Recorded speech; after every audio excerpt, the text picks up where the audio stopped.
In Südkorea verlieren bei einem Massengedränge 154 Menschen ihr Leben. In diesem Video rekonstruieren wir mit Bildmaterial, Karten und 3D-Visualisierungen, wie es zu diesem Unglück kam.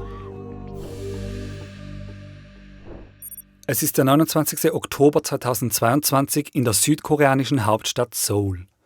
An diesem Samstagabend treffen sich im Ausgehviertel Itaewon tausende junge Menschen, um Halloween zu feiern. Es ist keine organisierte Veranstaltung, aber eine Tradition, die in den vergangenen Jahren immer beliebter wurde.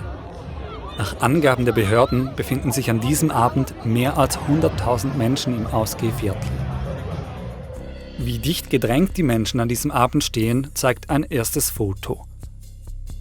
Aufgenommen wurde es aus einem Fenster an der Nordseite des Hamilton Hotels und zeigt eine der Hauptachsen des Ausgehviertels.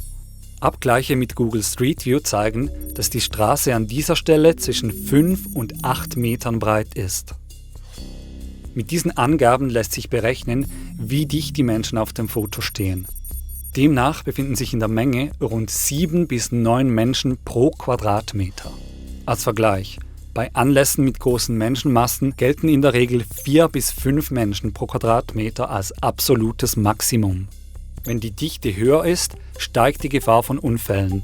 Die Körper werden dann so eng zusammengedrängt, dass die Menschen nicht mehr selbst bestimmen können, wie sie sich bewegen. Dies ist auch zu erkennen in einem Video, das die Situation in einer kleinen Seitengasse neben dem Hotel zeigt. Immer wieder kommt es in der Menge zu wellenartigen Bewegungen. Solche dichte Wellen sind ein deutliches Zeichen dafür, dass sich zu viele Menschen an einem Ort befinden. Dann, um etwa 22:10 Uhr, passiert die eigentliche Tragödie. In der etwa 3 Meter breiten Seitengasse kommt es zu einem sogenannten Crowd Collapse.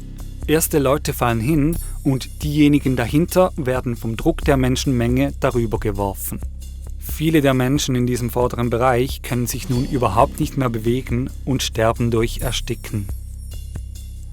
Wir verzichten an dieser Stelle auf Bildmaterial, welches die unmittelbaren Folgen dieses Kollapses zeigt. Ein anderes Video wurde kurz nach dem Kollaps vom unteren Ende der Seitengasse aus aufgenommen. Es zeigt Besucherinnen und Besucher sowie 2 Rettungskräfte, die versuchen, die eingeklemmten Menschen zu befreien. Einige der Besucher schreien "Duio", zu Deutsch "zurück".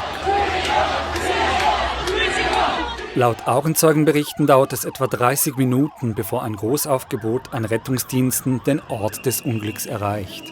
Für mindestens 154 der Feiernden kommt jede Hilfe zu spät.